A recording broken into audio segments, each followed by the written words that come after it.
Hello everyone. आज के इस क्लास में समाजशास्त्र से संबंधित महत्वपूर्ण प्रश्नों को कराया जाएगा। ये class net, JRF, PGT, JIC, assistant professor सभी परीक्षाओं के लिए इंपॉर्टेंट रहने वाली है। आप सभी इस वीडियो को ज़्यादा से ज़्यादा लोगों के साथ शेयर जरूर कर दीजिए। समाजशास्त्र से संबंधित सभी परीक्षाओं के लिए यहाँ पर प्रैक्टिस सेट एंड सोशियोलॉजी के नोट्स पीडीएफ फॉर्मेट पर प्रोवाइड कराए जा रहे हैं। इससे संबंधित जानकारी के लिए यहाँ पर एक व्हाट्सएप नंबर दिया गया है जिस पर आप मैसेज करके पूरी जानकारी ले सकते हैं। नंबर है 790-555-3851। यहाँ पर आपको यूपी पीजीटी का practice set and UP PGT exam के लिए कॉम्बो ऑफर लाया गया है जिसमें कि आपको प्रैक्टिस सेट एंड सोशियोलॉजी के नोट्स कम रुपए में मिल जाएंगे। बिहार पीजीटी एंड स्टेट परीक्षा के लिए भी यहाँ पर आपको प्रैक्टिस सेट मिल जाएगा और इस बिहार शिक्षक भर्ती के लिए चाहे वो आपके बिहार स्टेट हो या पीजीटी की परीक्षा हो, इसके लिए भी आपको यहाँ पर कॉम्बो ऑफर मिल जाएगा। ठीक है, प्राइस कम हो जाएंगे इसके यहाँ पर। और अगर बात की जाए समाजशास्त्र के नोट्स की, तो ये नोट्स सभी परीक्षाओं को ध्यान में रखकर तैयार किए गए हैं।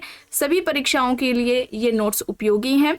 राजस्थान असिस्टेंट प्रोफेसर का जीएस का प्रैक्टिस सेट भी आपको यहाँ पर मिल जाएगा जिसमें आपको टोटल 15 प्रैक्टिस सेट देखने को मिलेंगे। आप सभी इस क्लास को ज़्यादा से ज़्यादा लोगों के साथ शेयर जरूर कर दीजिए। चलिए, यहाँ तक हो गया था। चलिए यहाँ से शुरू करना है। देखिए, प्रश्न है, निम्न में से किसने भारतीय समाज को जाति समाज के रूप में समझा। यहाँ पर ऑप्शंस हैं आंद्रे बेते, ल्यूडियोमो, मर्डॉक, कैथलीन गफ। तो इनमें से किसने भारतीय समाज को जातीय समाज कहा है?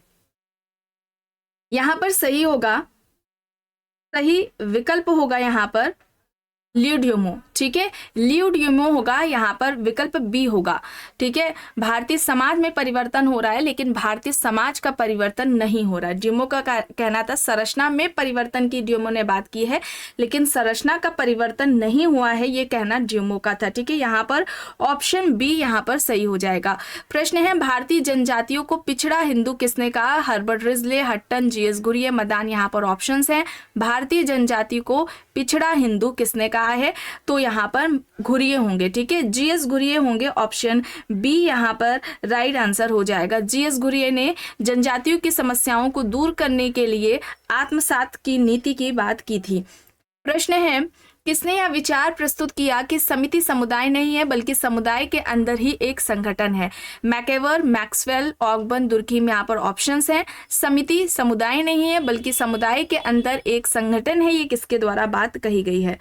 किसके द्वारा ये बात कही गई है? मैकेवर। मैकेवर का एक ये भी स्टेटमेंट आता है, ये भी कथन आता है, हम समिति के सदस्य नहीं होते हैं बल्कि हम समिति के सदस्य होते हैं, संस्थाओं के सदस्य नहीं होते। ठीक है, हम समिति के सदस्य होते हैं, संस्थाओं के सदस्य नहीं होते हैं। और ये फिल करने के लिए भी आता है। ठीक है, डैश करके दिया होगा, उस स्टेटमेंट को पूरा करना होगा। इस तरीके से पूछा जाता है या पूछ भी लिया जाता है ये किसके द्वारा कहा गया है। तो यहाँ पर क्या होगा? मैकेवर होगा। ऑप्शन ए यहाँ पर सही हो जाएगा। प्रश्न है, श्रमिकों का कोई देश नहीं होता या वक्तव्य किसके द्वारा दिया गया? मार्क्स, कार्ल मार्क्स हैं, फ्रेडरिक एंजल्स हैं, लेनिन हैं, दुर्कीम। यहाँ पर ऑप्शंस हैं। श्रमिकों का कोई देश नहीं होता, सही यहाँ पर क्या होगा? श्रमिकों का कोई देश नहीं होता, यहाँ पर कार्ल मार्क्स होगा। ठीक है, कार्ल मार्क्स होगा। ऑप्शन ए यहाँ पर राइट आंसर हो जाएगा। कार्ल मार्क्स ने वर्ग संघर्ष की बात की है। क्लास कॉन्फ्लिक्ट का जो कॉन्सेप्ट है ये कार्ल मार्क्स के द्वारा दिया गया है। अधिसंरचना, ठीक है, अधिसंरचना और इसके अलावा अधोसंरचना की बात, यह संरचना के दो प्रकार, अधिसंरचना और अधोसंरचना, इस तरीके से पूछा जाता है। अतिरिक्त मूल्य का सिद्धांत, ठीक है, अतिरिक्त मूल्य का सिद्धांत इनके द्वारा दिया गया है। स्वयं में वर्ग, स्वयं में वर्ग और स्वयं के लिए वर्ग, स्वयं के लिए वर्ग, यह अवधारणा किसके द्वारा दी गई है? मार्क्स के द्वारा दी गई है। प्रश्न है, निम्न में से किसका कहना है कि संस्कृति सभ्यता का वाहक है? Gillin and Gillin, Green, MacIver, Ginsberg. यहाँ पर ऑप्शंस हैं। संस्कृति सभ्यता का वाहक है, ये बात किसके द्वारा कही गई है? संस्कृति को सभ्यता का वाहक किसने कहा है? तो यहाँ पर सही क्या होगा? मैकेवर होगा। ठीक है, मैकेवर होगा। यहाँ पर क्या होगा? मैकेवर होगा। ठीक है, मैकेवर सही है। गिलिन की बात करें तो इनकी सांस्कृतिक समाजशास्त्र पुस्तक है, सांस्कृतिक समाजशास्त्र, ये गिलिन की पुस्तक है। सांस्कृतिक समाजशास्त्र इनकी पुस्तक है। संस्कृति जीवन विधि है, संस्कृति जीवन विधि है, ये किसका कहना है? लिंटन का कहना है। संस्कृति जीवन शैली है, ये बात किसके द्वारा कही गई है? रेडफील्ड के द्वारा कही गई है। ठीक है, जीवन शैली किसने कहा? रेडफील्ड ने। जीवन विधि किसने कहा है? लिंटन ने कहा है। यहाँ पर ऑप्शन सी होगा। ठीक है, विकल्प सी यहाँ पर मैकेवर राइट आंसर हो जाएगा। प्रश्न है, किसने परिभाषित किया कि सांस्कृतिक सकुल सांस्कृतिक तत्वों का समग्र समूह है? विकल्प में Tylor, Wissler, Sutherland and Woodward, Kroeber यहाँ पर दिए गए हैं। सही यहाँ पर क्या हो जाएगा? सांस्कृतिक सकुल सांस्कृतिक तत्वों का समग्र समूह है, ये किसका कहना है? सदरलैंड एंड वुडवर्ड का कहना है। ऑप्शन सी यहाँ पर राइट आंसर हो जाएगा। ठीक है, ऑप्शन सी यहाँ पर राइट आंसर हो जाएगा। बात की जाए सांस्कृतिक सकुल की, तो ये संस्कृति की सबसे बड़ी इकाई है। ठीक है, सबसे बड़ी इकाई है। और अगर हम बात करें सांस्कृतिक तत्व की, तो ये संस्कृति की छोटी इकाई है। ठीक है, ये संस्कृति की क्या है? छोटी इकाई है। इस तरीके से पूछा जाता है कि संस्कृति की सबसे छोटी इकाई कौन सी है, तो सांस्कृतिक तत्व है। संस्कृति की सबसे बड़ी इकाई क्या है? सांस्कृतिक सकुल है। कई सारे सांस्कृतिक तत्वों का जो संग्रह है, कई सारे सांस्कृतिक तत्वों का योग ही सांस्कृतिक सकुल का निर्माण करता है। ठीक है, इस तरीके से स्टेटमेंट भी पूछा जाता है। अब यहाँ पर देखिए, प्रश्न है, किसका तर्क है कि लोगों की जीने का ढंग ही संस्कृति है? Robert Lowie, Majumdar and Madan, David Bidney, Robert Pattinson. यहाँ पर ऑप्शंस दिए गए हैं। सही क्या होगा? सही यहाँ पर क्या हो जाएगा?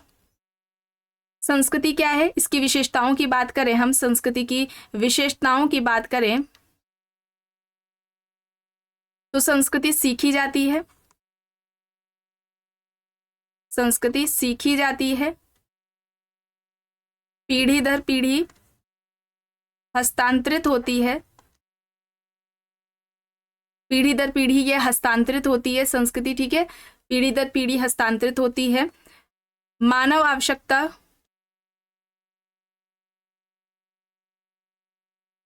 पूर्ति का साधन।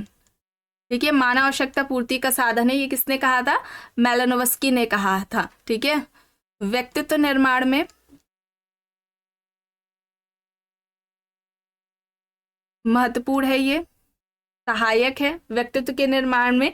ये कुछ विशेषताएं हैं, इन्हें याद रखिएगा। लोगों की जीने का ढंग ही संस्कृति है, ये किसका कहना है? मजूमदार एंड मदान का कहना है। ठीक है, मजूमदार एंड मदान का कहना है। यहाँ पर विकल्प बी यहाँ पर सही हो जाएगा। प्रश्न है, सांस्कृतिक केंद्र की अवधारणा विकसित की है? Wissler, P Horton, Ralph Linton, Robert Park. यहाँ पर ऑप्शंस हैं। सांस्कृतिक केंद्र की अवधारणा किसके द्वारा दी गई है? सांस्कृतिक केंद्र की अवधारणा, सांस्कृतिक केंद्र की अवधारणा किसने दी है? विस्लर ने दी है। ठीक है, सांस्कृतिक केंद्र की अवधारणा किसने दी है? विस्लर ने दी है। ठीक है, सांस्कृतिक केंद्र की अवधारणा किसने दी है? सांस्कृतिक केंद्र की जो अवधारणा है ये विस्लर के द्वारा दी गई है। जहां से संस्कृति जिस क्षेत्र से उत्पन्न होती है, ठीक है, उसका प्रभाव वहीं पर सबसे ज्यादा होता है। इसी को इन्होंने क्या कहा था? सांस्कृतिक केंद्र कहा था। और इस सांस्कृतिक केंद्र को हर्शकोविट्ज ने कल्चरल फोकस कहा है। ठीक है, हर्शकोविट्ज ने क्या कहा इसे? कल्चरल फोकस कहा है। किसने कहा है सांस्कृतिक केंद्र को कल्चरल फोकस? हर्शकोविट्ज ने कहा है। प्रश्न है, निम्न में से किसने सांस्कृतिक संरचनावाद की अवधारणा विकसित की? सांस्कृतिक संरचनावाद पूछा जा रहा है, कॉन्सेप्ट किसका है? Levi Strauss, Anthony Giddens, Bourdieu, Nadel. यहाँ पर ऑप्शंस हैं। सांस्कृतिक संरचनावाद की अवधारणा किसके द्वारा दी गई है? यहां पर सही क्या होगा? संरचनावाद केवल पूछा जाता है। ठीक है, संरचनावाद पूछा जाता है तो ये कॉन्सेप्ट किसका हो जाएगा? लेवी स्ट्रॉस का। एंथोनी गिडेंस ने संरचनाकरण की अवधारणा दी है। ठीक है, संरचनाकरण की अवधारणा एंथोनी गिडेंस ने दी है। सांस्कृतिक संरचनावाद पूछा जा रहा है तो यहाँ पर बोर्दियो हो जाएगा। ठीक है, यहाँ पर बोर्दियो हो जाएगा। और भाषाई संरचनावाद, ठीक है, भाषाई संरचनावाद ये पूछा जाए किसके द्वारा दिया गया है, तो ये कॉन्सेप्ट किसका है, सोसरे के द्वारा दिया गया है। संरचनावाद का लेवी स्ट्रॉस ने, भाषाई संरचनावाद का सोसरे ने, एंथोनी गिडेस ने संरचनाकरण की बात की है। ठीक है, इंपॉर्टेंट है, इसे याद रखिएगा। और बोर्दियो के बारे में बात करें तो उन्होंने वर्ग संस्कृति की बात की है, क्लास कल्चर का कॉन्सेप्ट इनका है। और इन्होंने हम कहे पूंजी या हम कहे संपत्ति, उसके 4 प्रकार बताए हैं। ठीक है, पहला क्या हो जाएगा, सामाजिक पूंजी हो जाएगा। दूसरा हो जाएगा सांस्कृतिक पूंजी हो जाएगा। फिर इसके अलावा एक प्रतीकात्मक पूंजी की बात की है इन्होंने। ठीक है, प्रतीकात्मक पूंजी की बात की है और आर्थिक पूंजी की बात की है। ये 4 प्रकार पूछे जाते हैं, किसके द्वारा दिए गए हैं या कौन से बोर्दियों ने दिए हैं या कौन से नहीं दिए, इस तरीके से पूछे जाते हैं। वर्ग संस्कृति की बात की है, पूंजी के 4 प्रकार बोर्दियों ने बताए हैं। प्रश्न है, सर्वप्रथम किस विद्वान ने सांस्कृतिक क्षेत्र की अवधारणा का प्रयोग अमेरिकन इंडियन कल्चर की स्टडी के दौरान किया? ऑगबन, पार्सन, बेटसन, विस्लर यहाँ पर ऑप्शन है। सांस्कृतिक क्षेत्र की अवधारणा का प्रयोग सबसे पहले अमेरिकन इंडियन कल्चर की स्टडी के दौरान किया था। यहाँ पर क्या होगा,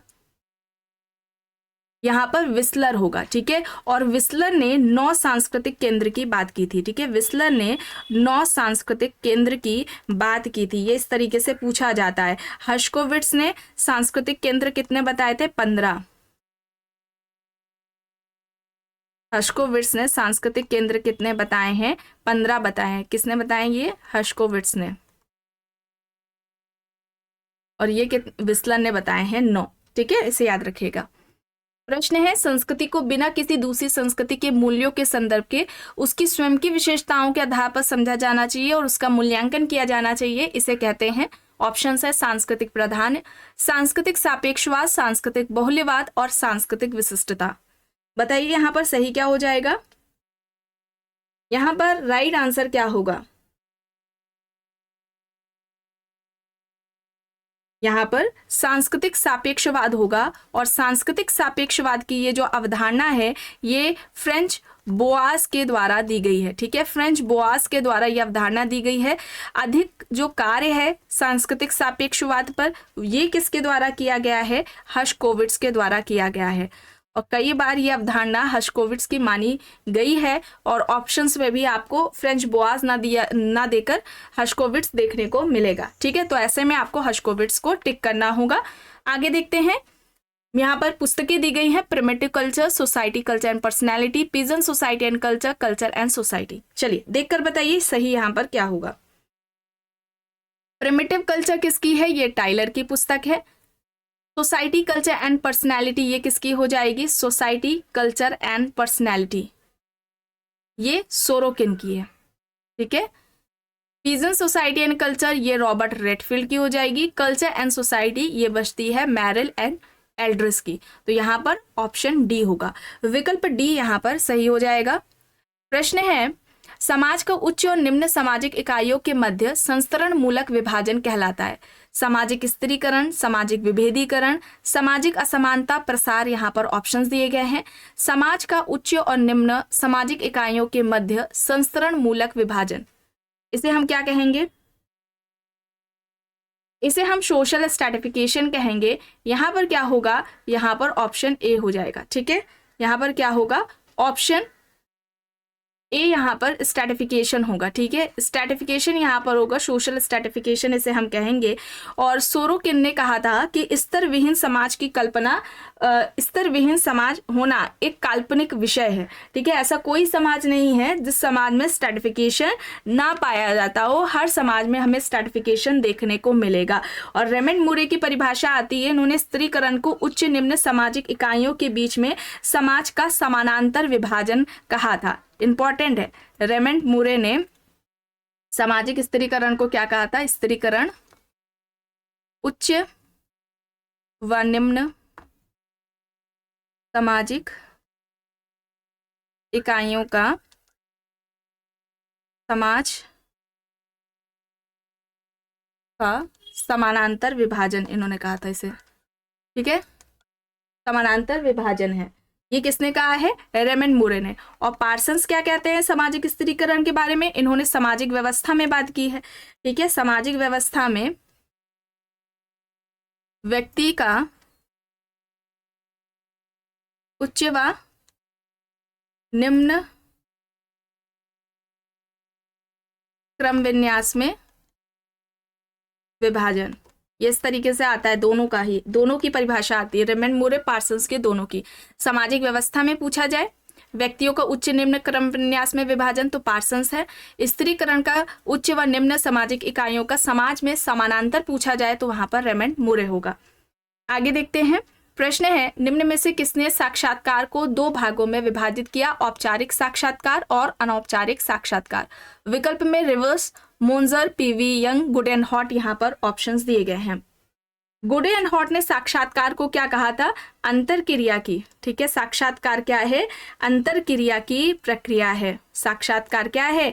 अंतर क्रिया की प्रक्रिया है। किसके बारे में बात हो रही है यहाँ पर? साक्षात्कार, इंटरव्यू की।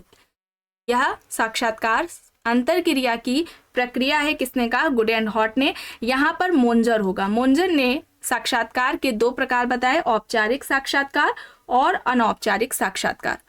प्रश्न है, परिवार, पड़ोस तथा मित्र मंडली में किस प्रकार का सहयोग पाया जाता है? मित्रवत, द्वितीयक, प्राथमिक या फिर उपयुक्त सभी? परिवार, पड़ोस और मित्र मंडली में सहयोग कैसा होगा? प्राथमिक सहयोग होगा। और ध्यान दें तो यहाँ पर परिवार, पड़ोस और जो ये मित्र मंडली है, ये प्राथमिक समूह के उदाहरण है।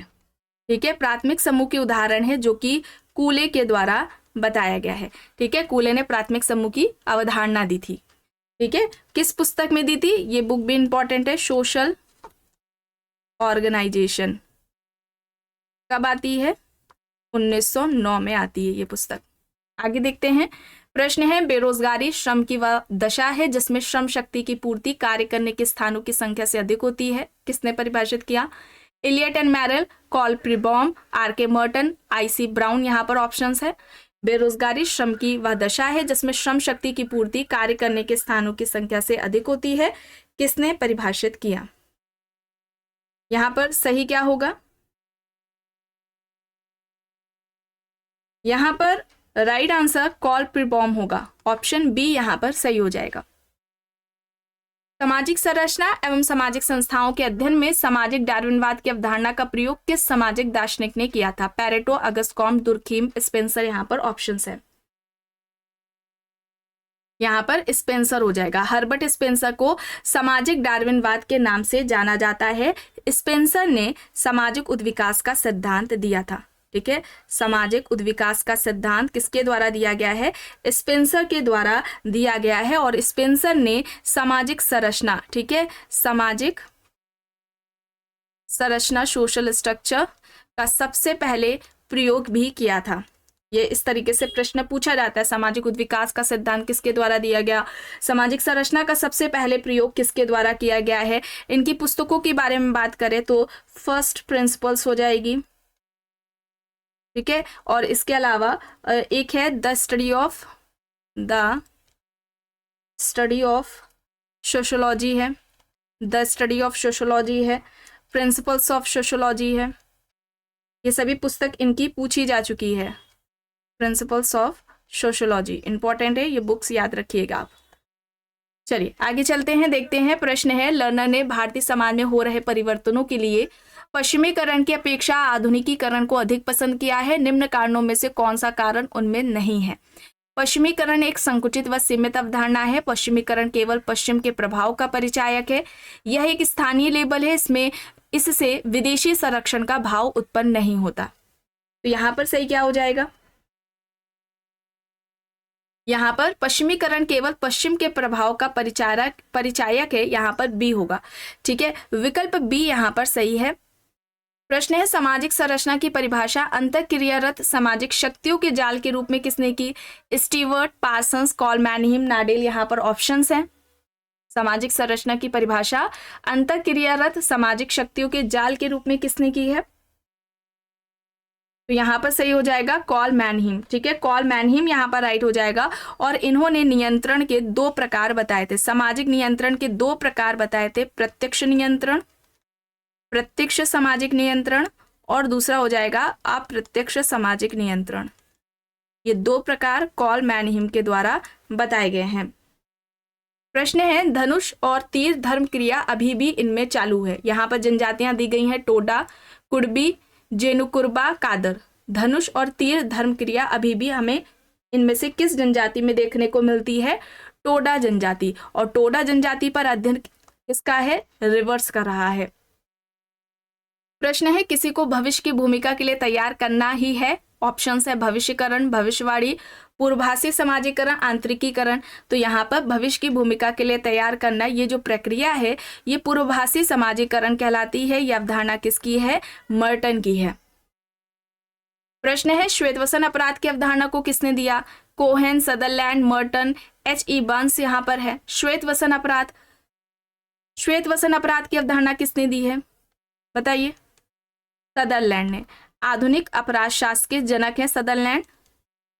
आधुनिक अपराध शास्त्र के जनक हैं सदरलैंड, ठीक है। और इन्होंने अपराध के जो प्रकार बताए हैं ये दो प्रकार बताए हैं। एक तो समान है अपराध, ठीक है, समान अपराध है, और दूसरा है गंभीर अपराध।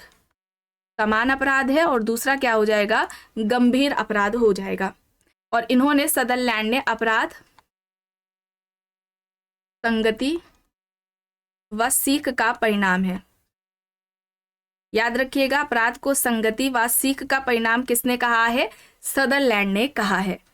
प्रश्न है अगस्त कॉम्ट की विज्ञान परंपरा में निम्न में से कौन पहले आता है? जीव शास्त्र, भौतिक शास्त्र, समाज विज्ञान, गणित। यहाँ पर ऑप्शंस है।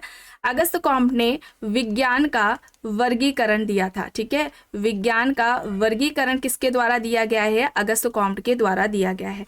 सबसे पहले किसकी बात की है इन्होंने? अगस्त कॉम्ट ने गणित शास्त्र की बात की है, ठीक है। सबसे पहले गणित शास्त्र की बात की है, फिर इन्होंने खगोल शास्त्र की बात की है। खगोल शास्त्र की बात की है, एस्ट्रोनॉमी की।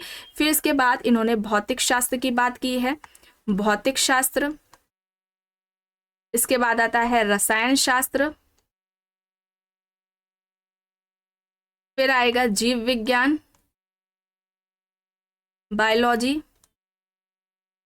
और फिर आएगा समाजशास्त्र। आखिरी में इन्होंने समाजशास्त्र की बात की है। समाजशास्त्र अन्य सभी सामाजिक विज्ञानों की जननी है, इस तरीके से स्टेटमेंट भी आता है। तो सबसे पहले मैथ्स की बात की, एस्ट्रोनॉमी की बात की, फिजिक्स, फिर केमिस्ट्री, फिर बायोलॉजी और फिर सोशियोलॉजी की बात की है। सबसे पहले आता है तो यहाँ पर गणित होगा, विकल्प डी यहाँ पर सही होगा। प्रश्न है मेलानोव्स्की के अनुसार व्यक्ति की आवश्यकताओं तथा उद्देश्यपूर्ण क्रियाओं की पूर्ति करने वाली व्यवस्था जानी जाती है। ऑप्शन है सामाजिक व्यवस्था, संस्कृति, भौगोलिक परिस्थितियां, सभ्यता। यहाँ पर विकल्प है सही। यहाँ पर क्या हो जाएगा? यहाँ पर राइट आंसर क्या होगा? राइट आंसर यहाँ पर संस्कृति होगा। संस्कृति किस तरीके से मानवीय आवश्यकताओं को पूरा करने के लिए योगदान देती है, इसी के संदर्भ में इन्होंने प्रकार की भी बात की है। और मेलानोव्स्की को सांस्कृतिक प्रकार्यवादी या सांस्कृतिक प्रकार्यवाद, ठीक है, सांस्कृतिक प्रकार्यवादी, जैव सांस्कृतिक प्रकार्यवादी के नाम से जाना जाता है, और व्यक्तिवादी प्रकार्यवादी, ठीक है, व्यक्तिवादी प्रकारवादी के नाम से जाना जाता है। व्यक्तिवादी प्रकारवादी का ज्यादातर एग्जाम में पूछा गया, लेकिन आप इन दोनों को भी याद रखिएगा। आखिरी प्रश्न देखते हैं। इलियट एंड मेरेल के अनुसार वह प्रक्रिया जिसके कारण एक समूह के सदस्यों के बीच स्थापित संबंध टूट जाते हैं या समाप्त हो जाते हैं उसे कहते हैं सामाजिक असंतुलन, सामाजिक अव्यवस्था, सामाजिक संस्तरण, सामाजिक विघटन। यहाँ पर ऑप्शंस है। एक समूह के सदस्यों के बीच स्थापित संबंध टूट जाते हैं या समाप्त हो जाते हैं, इलियट एंड मेरेल ने उसे क्या कहा था? सोशल डिसऑर्गेनाइजेशन कहा था, सामाजिक विघटन कहा था। तो यहाँ पर क्या हो जाएगा? ऑप्शन डी यहाँ पर राइट आंसर हो जाएगा, ठीक है। और मावरर का एक प्रश्न आता है, ठीक है, मावरर, ठीक है, मावरर नाम है इनका। मावरर ने वैयक्तिक विघटन के प्रकार बताए थे। वैयक्तिक विघटन के दो प्रकार बताए थे। एक तो इन्होंने सृजनात्मक वैयक्तिक विघटन बताया, और दूसरा इन्होंने व्याधिकीय वैतिक विघटन बताया है, व्याधिकीय वैतिक विघटन बताया है। ये 2 प्रकार किसने बताए हैं? मावरन ने बताए हैं, ये याद रखिएगा, इनका पूछा जाता है। तो आज की इस क्लास में बस इतना ही। आई होप ये आपको पसंद आई होगी। अगर पसंद आई है तो प्लीज़ लाइक करिएगा, कमेंट करके ज़रूर बताइएगा। चैनल पर अगर आप नए हैं तो चैनल को भी ज़रूर सब्सक्राइब कर लीजिएगा एंड इस वीडियो को जितना हो सके ज़्यादा से ज़्यादा लोगों के साथ शेयर भी ज़रूर करिएगा।